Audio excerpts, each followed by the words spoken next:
So let's read Genesis 15. After this is the rescue of Lot. The word of the Lord came to Abram in a vision. Do not be afraid, Abram. I am your shield, your very great reward. Abram said, Sovereign Lord, what can you give me since I remain childless, and the one who will inherit my estate is Eliezer of Damascus? And Abram said, you have given me no children, so a servant in my household will be my heir. And the word of the Lord came to him, this man will not be your heir, but a son who is your own flesh and blood will be your heir. He took him outside and said, look up at the sky and count the stars, if indeed you can count them. Then he said to him, so shall your offspring be. Abram believed the Lord, and he credited it to him as righteousness.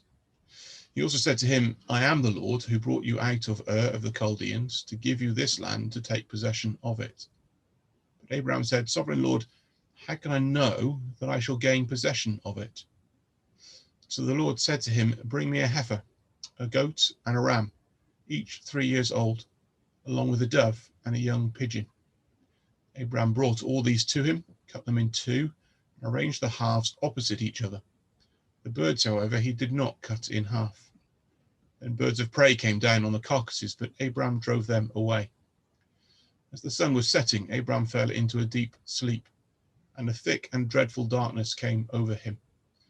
And the Lord said to him, know for certain that for 400 years your descendants will be strangers in a country not their own, and that they will be enslaved and ill-treated there. But I will punish the nation they serve as slaves, and afterwards they will come out with great possessions.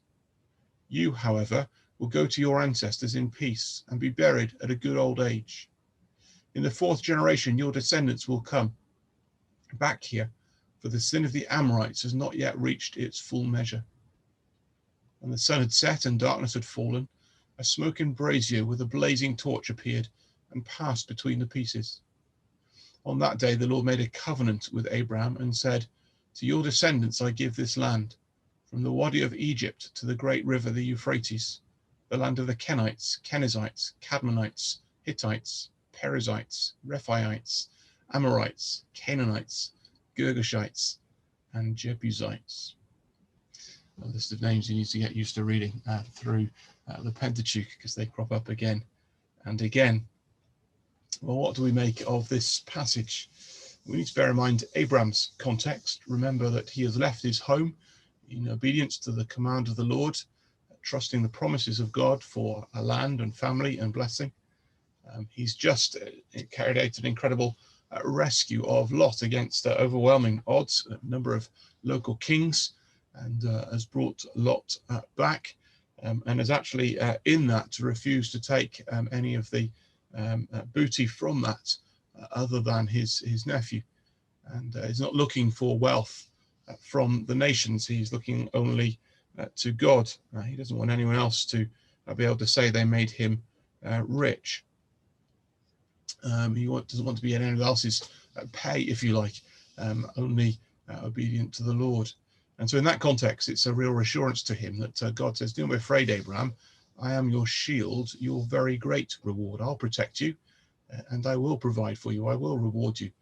That's to be found in relationship to God. It's a wonderful promise for us this morning too, that in following the Lord Jesus, and perhaps passing by some of the material wealth of this world, some of the opportunities of this world, in order to follow Jesus, we can claim this promise for ourselves, that he is our shield and our very great reward.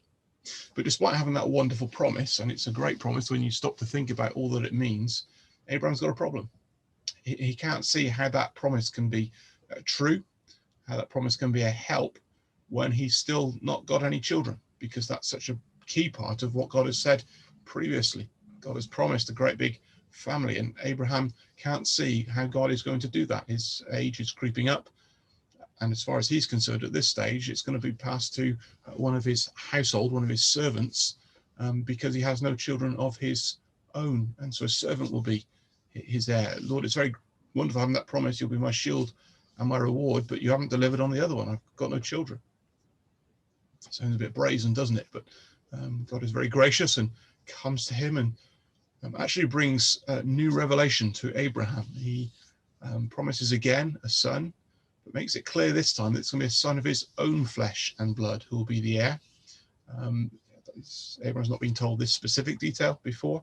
And actually, you see over the coming chapters that more and more information is going to be given, more clarity is going to be brought to this promise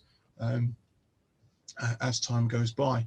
And then he's given another reassurance. God says, step outside, look at the sky, look at the stars. Can you count them?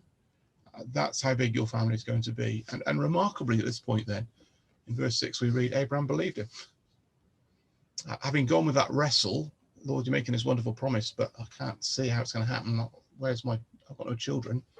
God says, I'm going to give you a child and your descendants are going to look like the stars. And Abraham believed him.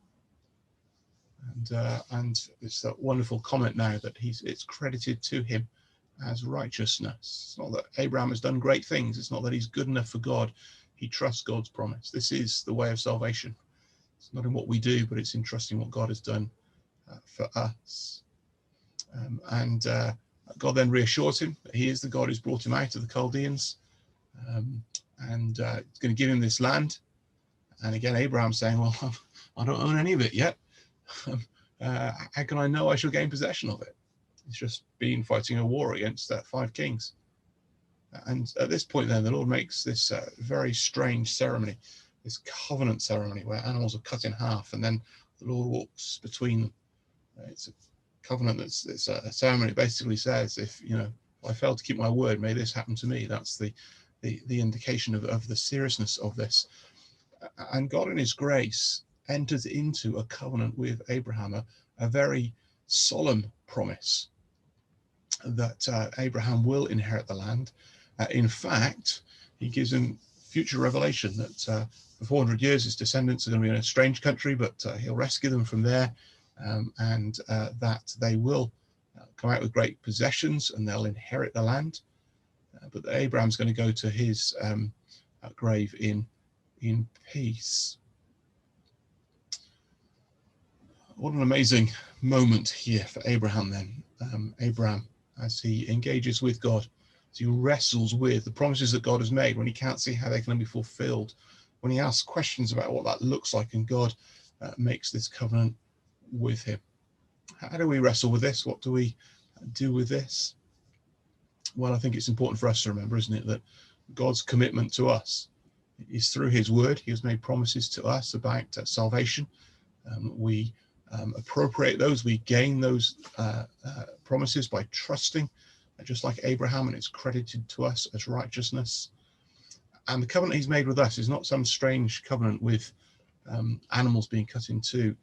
It's a covenant made through the blood of his son. God is so serious about his work in our lives, so serious about his commitment to us, so serious about our salvation, so serious about the promises that he has made. He sent his son, and the deal has been sealed in his blood. Jesus shed his blood on Calvary, and just before at the Last Supper, he gave the disciples the cup and said, this is the blood of the new covenant for the forgiveness of sins. This is how God's promises to us are fulfilled. This is the marker. This is the evidence of God's commitment, and it's through the death of his son. So you may well be struggling this morning or today with how is God going to work out his promises? How am I going to battle through the sins I'm struggling with? How am I going to keep going to the end? How can we cope as a church in this pandemic when we can't meet properly? How can we keep going when the church is such a minority in our country? And actually, I'm just assailed all the time with all these doubts. Well, God has committed himself to you by sending his son.